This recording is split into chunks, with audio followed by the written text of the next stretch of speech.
pessoal, boa tarde. Tô aqui com a querida Marina. Tudo bem, Cá? Minha fono linda, agora fazendo parte da equipe. Um prazer enorme ter a Mari aqui com a gente. E como nós ainda estamos falando sobre agosto dourado, vocês conferiram alguns posts que eu falei nos vídeos sobre alguns aspectos que é importante, né, para os pais saberem, principalmente se a gente for pensar no bebê prematuro.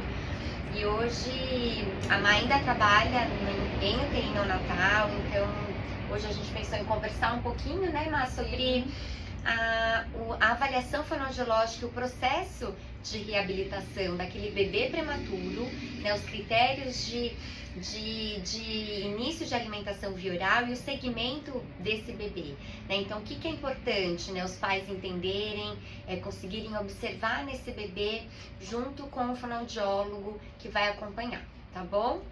Obrigada, Cá. É um prazer estar aqui, fazer parte da sua equipe. Eu que agradeço. Imagina. E a gente, né, eu tenho essa atuação, essa vivência na UTI neonatal, então uma coisa muito importante, né, que também é super importante que a equipe multiprofissional saiba, né, que a principal coisa pra gente conseguir começar esse trabalho é que o bebê esteja estável clinicamente, né, então a gente tem a idade, né, gestacional do bebê. Então, a partir de 32, 33 semanas, se o bebê está estável clinicamente, a equipe já pode pedir a avaliação fonoaudiológica para a gente começar esse trabalho, né? Então, é uma ansiedade da mãe muito grande, né? Então, assim que o bebê nasce, né? Quanto mais prematuro é o bebê, essa espera da mãe para esse momento é maior, né? Muito grande. Então, é importante que a gente consiga, né? Até desde o começo, já ir acionando essa mãe também, para ela entender como que é o processo, quando que a gente vai começar, a equipe também vai sinalizando, mas quando o bebezinho está estável clinicamente, a gente já consegue começar esse trabalho, né? Então, a gente vai avaliar as condições do bebê, como que ele tá, né, no geral, então se é um bebê que precisa ainda de um suporte ventilatório ou não, mesmo estando estável, né? Ele vai receber essa nutrição no começo, né, por uma via alternativa, isso, que é a sonda oronasogástrica. Geralmente eles priorizam a sonda orogástrica, né, quando o bebê tem alguma questãozinha ainda respiratória, mas a gente já sinaliza para eles que assim que o bebê estiver pronto, para já poder passar essa sondinha no narizinho, né, pra gente ter essa cavidade oral também liberada, né, porque é um bebê que ficou muito tempo, né, muitas vezes entubado, com essa sondinha na boca, então vai trazendo experiências negativas para esse bebê, né, experiências orais negativas, então a gente já, quanto antes, já libera essa boquinha, essa cavidade oral pra gente começar esse trabalho. E a gente vai fazer a avaliação, né, estrutural do bebê, como que estão essas estruturas, é um bebê muitas vezes muito pequenininho, né, então até mesmo, por exemplo, o freno ou alguma coisa assim, a gente não consegue ainda visualizar muito bem. Exato. Porque naquele momento é o inicial, só né? o começo. A gente vai ver se o bebê ele tolera o toque, como é que estão os reflexos orais. Exatamente. Porque muito antes do bebê começar a alimentação via oral, né, Má? A gente tem alguns outros pré-requisitos que o bebê precisa conseguir atingir, né? Então, na avaliação, né, minha época que eu trabalhava na UTI neonatal, uma área muito rica, né? Sim, a gente pegando ali aquele bebê e um momento tão importante que é a alimentação, né? Então, às vezes é muita ansiedade da mãe, mas é um momento que a gente tem que ter muita calma, né? Tem que ter muita tranquilidade, a gente não pode expor o bebê a nenhum tipo de risco, né? Então ele tem estresse. E nem de estresse, já não basta todos os estresses, né? Que esse bebê já passou. Já passa dentro ali da UTI neonatal. Que é um ambiente que tem, né, um monte de estímulos, querendo ou não, né, que são muito intensos para esse cérebro que ainda tá ali, né, que precisa de uma proteção, né, que tá desenvolvendo né, num ambiente extraútero. Exatamente, né? que ele tinha que estar lá, né, no útero protegido, né, por toda essa questão de luminosidade, de barulho. Então a UTI, ela é um ambiente que tem muito estímulo que pode ser nocivo para o cérebro do bebê, né? Então, quanto menos a gente puder fazer, né, mais proteger mesmo esse cérebro que está em desenvolvimento, melhor. Então, a gente também vai sinalizando para a mãe esses sinais do bebê. Então, muitas vezes é um bebê que pode ser mais novinho, né, que a gente fala mais novinho. Antes de 32 semanas. 32 semanas ali, a gente já vai mostrando pra mãe. Tem uns bebês que são mais maduros e que já vão ter esses reflexos, é um bebê que tolera bem os estímulos. Então a gente consegue, né, ir estimulando e progredindo um pouco mais. Mas também a gente vai fazer ali, né, uma intervenção pontual, no sentido de ir mostrando pra mãe esses sinais, como estão esses reflexos. Então o bebezinho ele precisa ficar estável, tolerar, ter esse reflexo de procura, né, muitas vezes. E a gente vai mostrando pra mãe. Reflexo de sucção. Reflexo de sucção. Né? Quando a gente fala em instável, né, mas é importante a gente falar que a gente tá falando em frequência respiratória e frequência cardíaca, né? Saturação de oxigênio. Então esse bebê também precisa tolerar que quando a gente tá no momento ali com o dedo enluvado, tocando a cavidade oral do bebê, a gente tá, né, mexendo no estado de alerta, né? Sim. Então esse bebê também tem que ser capaz, com esses estímulos, de manter a mesma. Pode ser que aumente um pouquinho a frequência cardíaca, mas ele tem que ser capaz de manter os padrões, né? Nada que mexa nessa. Nada que desestabilize esse bebê, né? E aí fizemos os reflexos, o bebê conseguiu manter o reflexo, apresentou o reflexo de procura, de sucção, a gente vê canolamento de língua. Sim, deglutindo a saliva. Deglutindo a saliva, fazem ausculta cervical, fazemos a ausculta cervical pra ver como que tá, se tem algum servidorzinho, né, alguma mudança ali no na ausculta mesmo, né, pra ver se ele tá deglutindo a saliva de forma adequada, né? Sim. Se não tá tendo nenhum sinal de incoordenação.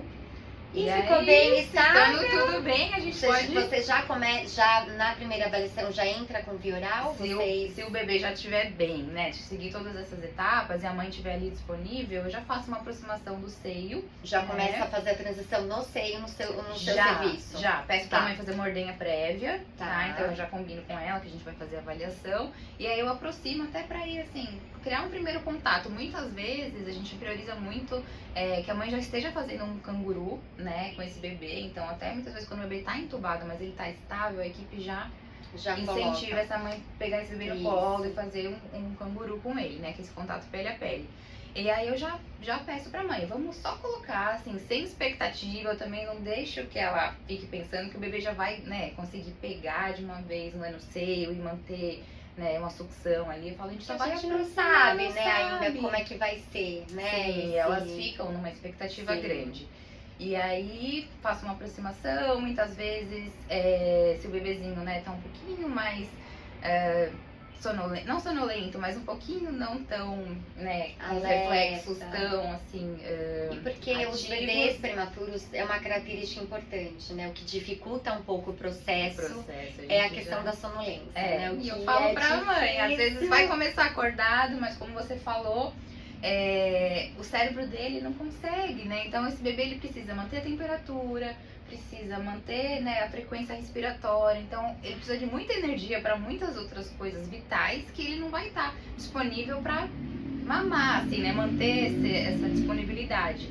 Então eu falo para as mães, pode ser que ele comece acordado e depois ele, né, ele fique mais sonolento. Exato, e tá tudo bem, faz parte do processo, né, para essa mãe também achar que não ficar achando que tem alguma coisa de errado. E tá aí tudo ele bem. já vai pro peito e aí já começa o estímulo dele já mamar começa no no peito. estímulo. Às vezes eu até faço, né, uma ordenha com cuidado, assim, né, para algumas gotinhas de leite, o bebê sentir um pouquinho do sabor do leite materno, né, e a gente vai acompanhando essa estabilidade. E quando a gente, né, depois dos próximos passos, a gente vai mantendo esse atendimento. Se a gente viu que o bebê realmente, né, tá pronto, já tá mantendo esses sinaizinhos, né, que a gente falou de prontidão, e a mãe também tá segura no manejo, porque às vezes é um bebê muito pequeno, muitas vezes mães precisa primeiro adequar o posicionamento, ela né? Tem algum segurança. posicionamento que vocês começam ou não, ou que é o mais confortável para mãe? Varia muito, mas as mães ficam mais tranquilas quando é na posição tradicional. Na posição tradicional, que elas têm mais segurança para segurar. Exato. Mas depois, com o tempo, a gente vai mostrando que outras posições favorecem um pouco mais, né, essa pega e o bebezinho não fica tão confortável, porque essa posição ela é ótima mesmo. Quando eu amamentei minha filha, eu também gostava muito, mas por um lado o bebê tá todo, como é que a gente fala, acolhido aqui, tá todo embalado no colo da mãe, né? E por um lado, isso é muito importante, mas quando a gente quer que o bebê mantenha um pouco esse padrão de alerta, a gente tem que dar não deixar ele tão confortável assim, né? Exato. Então essa posição às vezes do cavaleiro, ou da invertida. Ótimas, mas também depois que a gente dá essa opção, elas gostam bastante. E aí vocês ficam, aí o bebê vai aos poucos, né? Você calcula o tempo que esse bebê fica no seio. Isso, a gente, o bebê estando pronto, a mãe estando segura, a gente libera um seio para estímulo. Então depende muito do bebê também, tá? Então se é um bebezinho que teve uma questão respiratória mais importante no começo, a gente começa um pouco mais devagar também. Então eu falo pra mãe, a gente vai ficar 5 minutinhos, depois 10 minutinhos no treino, né? E essa mãe também vai criando segurança, né? De que tá tudo bem, ela vai sentindo que a gente pode ir progredindo. E aí conforme a gente vai vendo que o bebê realmente já melhorou e agora já tá conseguindo pegar, né? Realizar a pega no seio e fazer um grupo de sucções assim mais, né, efetivas mesmo, a gente vai acompanhando pra saber se a gente já consegue começar a fazer esse desconto da dieta total. Aí o bebê é pesado ou não?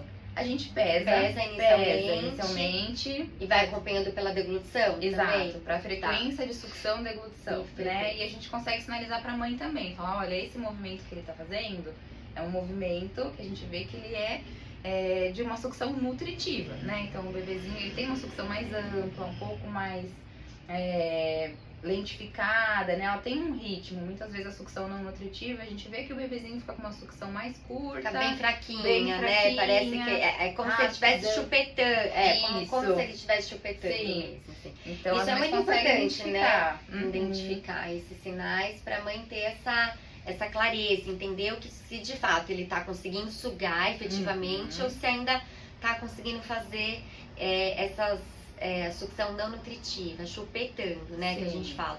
E nesse começo é muito comum, porque eles não aguentam ainda um padrão de manter esses grupos de sucções. Não maduras, assim. São maduras. Isso leva um tempo. Não dá pra saber quanto tempo, né? Depende de cada bebê, né? Quanto tempo vai demorar? É muito relativo, né? Depende da disponibilidade da mãe pra estar na UTI, né? Então a gente fala, agora que vai começar, é super importante que a mãe fique ali o máximo de horários que ela consiga, né? Que também é difícil. Mas quanto mais experiências ele tiver, né? Mais treinos mesmo, né? Mais rápida vai ser essa evolução também, né? Do que 1 ou 2 horários no dia, que muitas vezes é a realidade, mas varia muito, né? Então a gente fala pra elas, não tem como saber. Cada dia, né, pra esse bebê é um dia. É um dia. Eles evoluem a cada dia, o que é lindo de ver. Às vezes, né, um dia anterior tava um padrão diferente e no outro dia já um padrão mais amadurecido. E elas conseguem notar, ficam super felizes, né, mostrando, nossa, foi ótimo, ontem ele ficou 15 minutos acordado, né, conseguiu ficar ali no seio. E é muito importante que a gente também apoie essa mãe, né, incentive no sentido de da importância, né, da amamentação. E essas mães, elas são incentivadas aí no banco de leite? Sim, a gente tem isso que eu também falei anteriormente, como é importante, né? Super. As mães querem amamentar. Então, quando a gente vai passar, então fazer essa transição da sonda por via oral, a mãe já é passado para a mãe que vai ser, a mãe escolhe se vai ser no seio ou na mamadeira, ou já tem um padrão estabelecido no hospital que é sempre ao seio? A gente sempre prioriza o seio. Prioriza o seio. Primeira experiência é no seio. E elas topam, elas querem bastante. Muitas vezes o que acaba impactando realmente é essa questão, né, da sonolência. Um bebê que tá demorando um pouco mais. E aí as mães, né, ali dependendo da situação, a gente também tem a opção do copinho. Mas depende muito. Então tem mãe que tem outros filhos, às vezes, né, não bebê consegue ficar o tempo todo. Não consegue ficar o tempo todo, é um bebê que realmente no copinho não evoluiu, então a gente acaba inserindo a mamadeira também, né, como uma outra forma. Mas a gente sempre coloca pra mãe, né, a importância, mesmo que vai fazer a complementação, dessa experiência no seio, né, pra ele manter esse estímulo, né? Então a mãe vai precisar, a gente manteve ali o que a gente conseguiu de estímulo no seio, não tá evoluindo, né? A gente vai tentar outras formas de complementar essa oferta, né? Até pro bebê conseguir ter uma alta mais segura, né? Pra essa mãe. Então, bebê foi no peito, vai acompanhando com a fono. A partir do momento que ele tá mais estável, que a gente tá observando, então, grupos de sucções mais efetivos, vai aumentando o tempo, né, de mamada, de permanência no peito. E aí depois, quando, né, na avaliação da fonoaudióloga, quando o bebê tá mais apto, então quando deu ali uns 15 minutos, ele sugando bem, sem intercorrência, sem engasgo, um ou outro engasgo é considerável. Contanto que, né, não tenha nenhuma repercussão dentro dos parâmetros clínicos desse bebê. Aí a gente começa a descontar, então. Exato, né? Começa a descontar da dieta. E aí, se é uma mãe que tá disponível também, é um bebê que a gente já viu que tá ali, né, realmente mantendo esse desempenho, a mãe tá disponível, e acontece bastante delas falarem, não, agora eu acho que a gente pergunta, né, se elas têm a possibilidade de permanecer na unidade.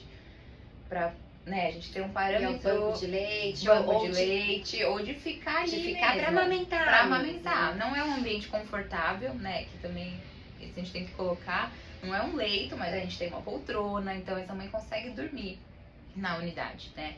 E aí a gente pode até fazer uma avaliação de repente de como esse bebê se comporta em 24 horas, né? Então a gente mantém a sondinha, mas a sondinha vai ficar fechada, por exemplo. Sim. Então porque é uma coisa que também que a gente precisa colocar, na sonda, né? O bebê perde um pouco essa fome e saciedade do que realmente é um assunto importante, porque ele recebe todo o volume via oral pela sonda, que às vezes é num tempo, e é um tempo grande, né? Então às vezes eles passam em 1 hora a dieta, né? Como que esse bebê vai, quando ele começa a mamar, eu falo pra mãe, olha, ele mamou agora em 15 minutos, o que ele mamaria em 1 hora aqui na sonda, né? Eles então, também precisam de um tempo de aprendizagem, de uma adaptação, uma aprendizagem. Então vamos deixar a sondinha fechada. E aí é um dia, vocês deixam um dia. E aí o critério aí é o peso, né? Isso. Padrão de sucção e o peso. Diurese e peso. E diurese e peso. Tá.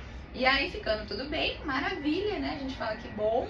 Já aí tira a sonda do bebê. É tão esperada a retirada da sonda do bebê. Sim. E se precisar, né, por algum motivo, né? Porque esse peso ainda não foi tão. Esse ganho de peso não foi tão efetivo, a gente pode também fazer esse treino, né, de algum utensílio para poder fazer a complementação. Sim.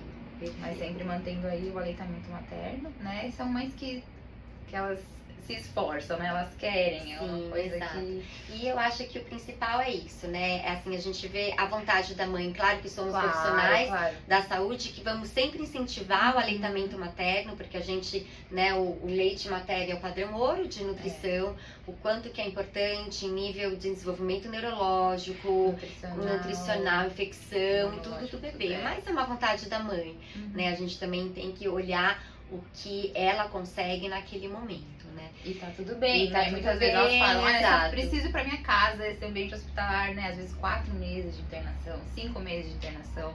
Então a gente também apoiá-la, né? No sentido de tá tudo bem, a gente fez, né, o que a gente pôde até agora, né? E vai dar tudo certo. E aí muitas vezes essas mães continuam esse trabalho pós-hospital, então, né, tendo uma rede de apoio boa, tendo profissionais, né, que consigam orientar ali adequadamente, tem tudo para dar certo, né? Exatamente, essa rede de apoio é muito importante, né? Porque a gente sabe como é difícil um parto prematuro, né? Não é uma experiência que nenhuma mãe quer passar, né? Ver seu bebê ali entubado, né? Internado, não conseguir pegar seu bebê no momento que nasce. Então, quanto isso gera de estresse, né? Mas é um trabalho super importante. Um dia de cada vez. Né? Eu acho que isso, né, a equipe toda unida precisa ter esse suporte para essa mãe, o psicológico, espiritual, em todos os sentidos, para que ela se fortaleça, né? Para que ela consiga vencer cada dia, né? Cada dia um obstáculo, mas cada dia é uma oportunidade de aprendizagem, uma conquista do bebê para ela, né? E no final tudo se resolve. Tudo se resolve. Tá, joia. Então, Má, muito obrigada. Agradeço demais. Espero que vocês tenham gostado. E o próximo capítulo a gente vai falar sobre o uso da mamadeira. Muito bom.